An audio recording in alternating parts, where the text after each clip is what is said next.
Hello viewers, আসসালামু আলাইকুম। আমরা এখানে দেখতে পাচ্ছি যে 1 থেকে 71 পর্যন্ত ক্রমিক সংখ্যার গড় কত। সো এই ধরনের অঙ্ক কিন্তু পরীক্ষাতে অহরহ এসে থাকে।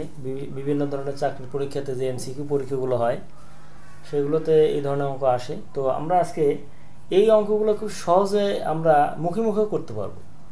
তো তার আগে আমরা ডিটেলস অঙ্কটা দেখব। তো আমাদের যেটা কি করতে হবে, আমাদের 1 থেকে 71 পর্যন্ত ক্রমিক সংখ্যার গড়।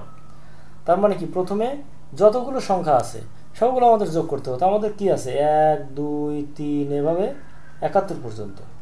সবগুলো যোগ করে কি করতে হবে, আমাদের 71 দিয়ে ভাগ করতে হবে। তো এই সবগুলো সংখ্যার যোগফলের যে একটা সূত্র, সেটা কি, n into n plus 1 divided by 2। এটাই হলো আমাদের কি ফর্মুলা। আচ্ছা, তাহলে n কত, আমাদের n হলো 71। আবার n প্লাস 1 কত, 71 প্লাস 1 তার মানে 72। এই 72 ডিভাইডেড বাই কি 2। তাহলে 2 একে 2, 36 দুগুণে 72। তাহলে আমাদের এটা রেজাল্ট কত হলো, 36 ইন্টু 71। এটা হলো সমষ্টি, মানে এই 1 থেকে 71 পর্যন্ত সংখ্যার যে গুণফল সেটা হলো 36 ইন্টু 71। এখন এটাকে যখন আমরা গড় করবো তখন কিন্তু এটাকে আবার 71 দিয়ে ভাগ করতে হবে।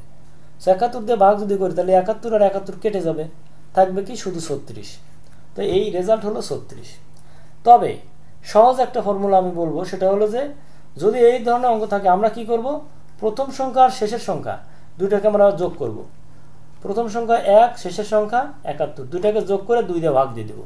তাহলে কত হয়, 71 আর 1 72, ভাগ হলো 2, কাটাকাটি করলে কত হবে 36। এই 36 আমাদের অ্যান্সার।